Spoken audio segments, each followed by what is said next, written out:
Ever since the 7-star base pool came out, people have been hating on my big boy Mangog. It bothers me because I absolutely love this guy. He's one of my favorite champions to use in the 7-star pool, and one that I would have never expected to love. Coming into the pool, I was like, hey, I'll be fine pulling him. He's a cool defender. And then I actually got hands-on testing with him, and I was like, this dude actually can kind of slap in Battlegrounds. And we're not in Battlegrounds at the moment. We're against Realm of Legends Captain Marvel. But the next fight, we will be taking a bunch of Battleground stuff.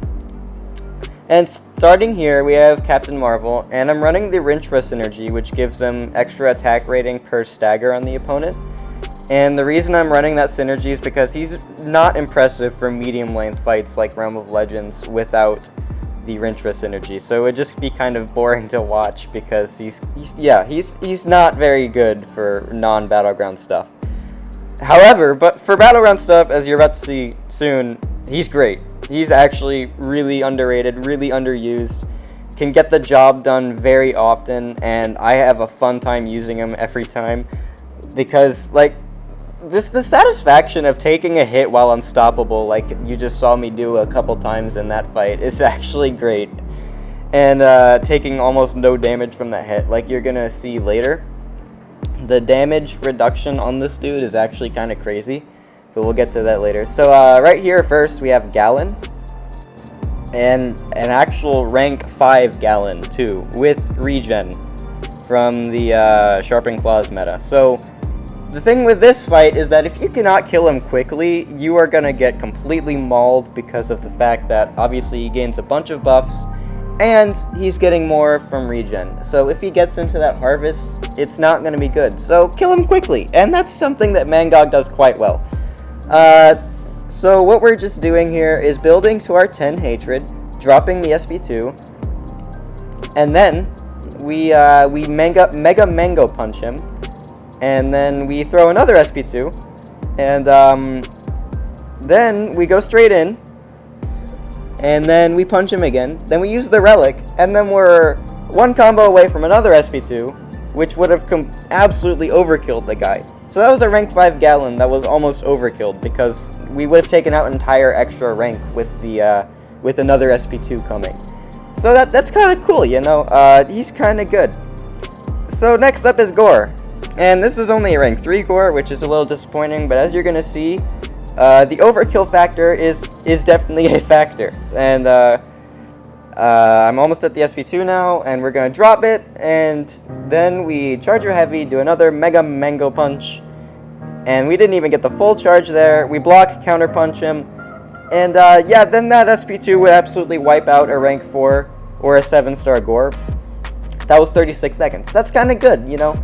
Hulkling, if you cannot neutralize or Fate Seal this dude, he kinda sucks, even with a really good Mystic like Mangog. But, we're gonna, you know, kinda beat him up and do a pretty good job of it. This is the Fight or Flight meta, which makes it even harder to take Hulkling because of the fact that you have to spend a lot of time with the Unstoppable and stuff. However, it's okay, because we have Mangog, and Mangog is amazing. So we just do this. We're gonna throw the SP2 while he's indestructible so that it's not gonna be active when we punch him. And then we get pushed to an SP3 because of my maxed Mystic Dispersion, which kind of sucks, but that's okay because we're just gonna take another Massive Punch. And then we do this, which isn't gonna do that as much damage as I probably just hyped it up for. But it will kill. And if it didn't, we would have had regens, because he gains a regen for each hatred charge, I believe. It's either hatred charge or buff on the opponent. Either way, it would have been a lot of regens, so that's cool. Next up, Terrax. Terrax is annoying, because you stay close to him and then you take damage. And then I missed a parry there, so it makes it even better. But Mangog, I can't even say 100% for certain, but I do believe that he does have energy resist with his hatred charges. I could be making that up if I'm being entirely honest. I just don't remember, but for some reason I think he does. I think he gains energy resistance from hatred charges. And so yeah, that's gonna make it a little bit better to fight this Terrax.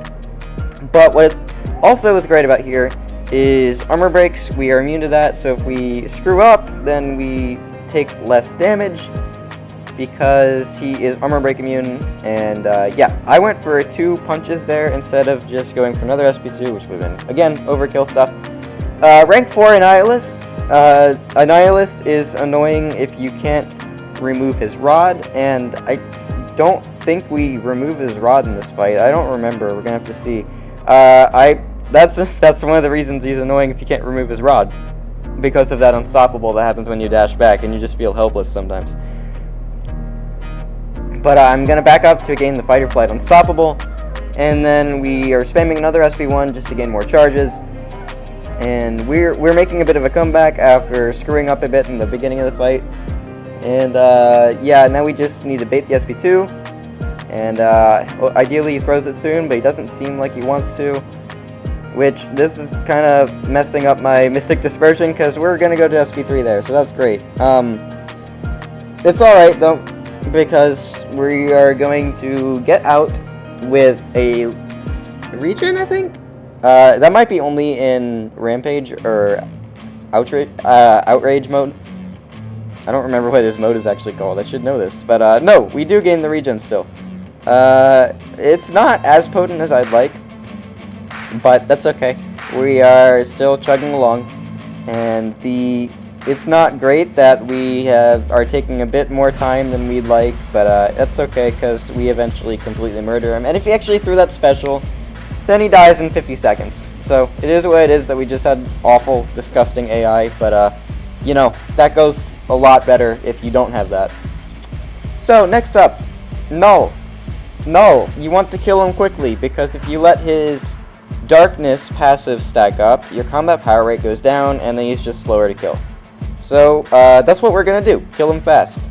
So we have to wait out the Unstoppable, taking a bit of brute force damage. It is what it is, but we eventually get that SP1 out. The game freezes for a quick second, but it's okay. And then we go back in with the combo. I had to make sure that that stagger would line up correctly, and it just barely did. But that's okay. We used the relic to get a combo extender so it doesn't throw another SP1. Then we're going to wait a little bit just to make sure that that corrupted thing times with our special attack, and we're also going to make sure that he is not unstoppable when we throw the SP2, which we did.